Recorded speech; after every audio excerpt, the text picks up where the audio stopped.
আমাদের যে central monitoring room যেটা আছে উপরে, আশা করি অনেকে দেখেছেন এর মধ্যে পুলিশ হেডকোয়ার্টারের এই মনিটরিং সেলটা সবসময় কার্যকর থাকে। তবে স্পেশালি ঈদ উল আজহা উপলক্ষে ঈদের 7 দিন আগে এবং ঈদের 7 দিন পর পর্যন্ত এটা স্পেশালি আরও স্ট্রেনদেন করা হয়েছে। সেই হিসাবে লোকবল দেওয়া হয়েছে এবং মহাসড়কগুলো সার্বক্ষণিক মনিটরিংয়ের আওতায় আনা হয়েছে। তার সাথে পশুর হাটগুলো সমস্ত জায়গায়, আর যে সমস্ত জায়গায় এক্সপ্রেসওয়ে আছে, যমুনা ব্রিজ থেকে শুরু করে পদ্মা ব্রিজ, সব জায়গায় আমরা একটু বিশেষ যত্ন নিয়েছি। সারা দেশে যেখানে আমাদের সিসিটিভি ক্যামেরার হাইওয়েতে নজরদারি আছে, তার বাইরে যেখানে নেই সেখানে আমরা বডি ওন ক্যামেরা দিয়ে আমাদের জনবল পুলিশ ডিপার্টমেন্ট থেকে দেয়া হয়েছে। আমি নিজেই আজকে সেটা এখন চাক্ষুষ দেখলাম। এখানে দুর্ঘটনা সংখ্যা বিগত সময়ের তুলনায় আল্লাহর রহমতে অনেক কম। দুই একটা দুর্ঘটনা যেগুলো হয়েছে এগুলো নেহায়েত তাদের নিজস্ব গাফলতির কারণে বলা যায়। যেমন গতকালকে একটা দুর্ঘটনা হয়েছে, লোহার রড বহনকারী একটা ট্রাকে নওগাঁর কিছু লোক এখানে হয়তো তারা ভাড়া সেভ করার জন্য ওই ছাদে উঠছে বা রডের উপরে উঠে যাত্রা করেছিল। সেই ট্রাকটা দুর্ঘটনায় পতিত হয়েছে। সম্ভবত ভারসাম্য নিয়ন্ত্রণ হয়তো ফেল করেছে, ভারসাম্য রাখতে পারে নাই। সেই হিসাবে তাদের অন দি স্পট তাদের অনেকেই মৃত্যু হয়েছে। তাদের 15 জন মনে হয়, আর 5-6 জন আহত হয়েছে। এটা অনেক দুঃখজনক ঘটনা। যদি যাত্রীরা নিজেরা সচেতন থাকে তাহলে এই দুর্ঘটনা এড়ানো সম্ভব।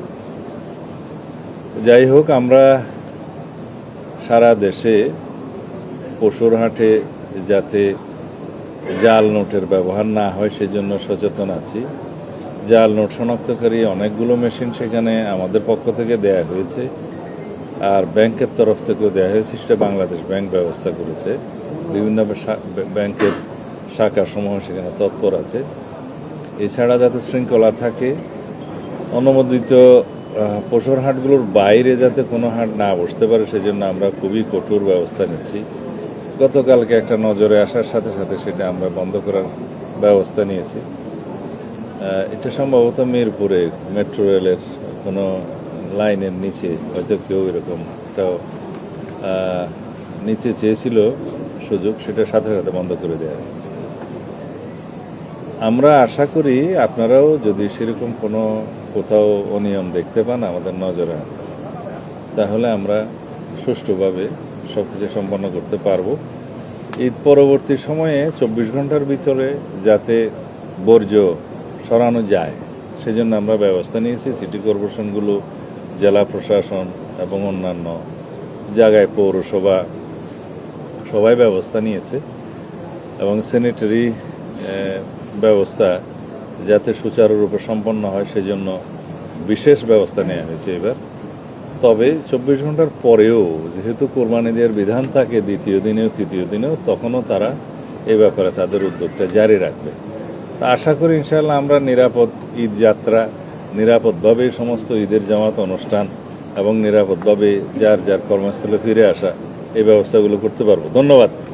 জঙ্গল সলিমপুর সহ অন্যান্য জায়গায় যেখানে র্যাবের উপরে এবং পুলিশ বাহিনীর উপরে আক্রমণ হয়েছে সেটা আপনাদের মতো আমরা খুব গভীরভাবে দেখেছি এবং এর উপরে আমরা অ্যাকশন নিচ্ছি।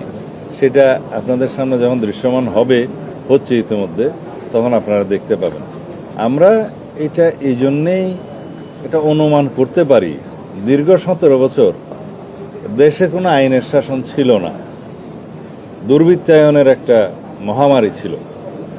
তারা মনে করেছে জঙ্গল সলিমপুর আমরা যেভাবে একটা রাষ্ট্রের ভিতরে রাষ্ট্র হতে দেখেছি, সেটাকে যখন আমরা আইনশৃঙ্খলা রক্ষাকারী বাহিনীর নিয়ন্ত্রণে আনতে পারলাম, ওখানে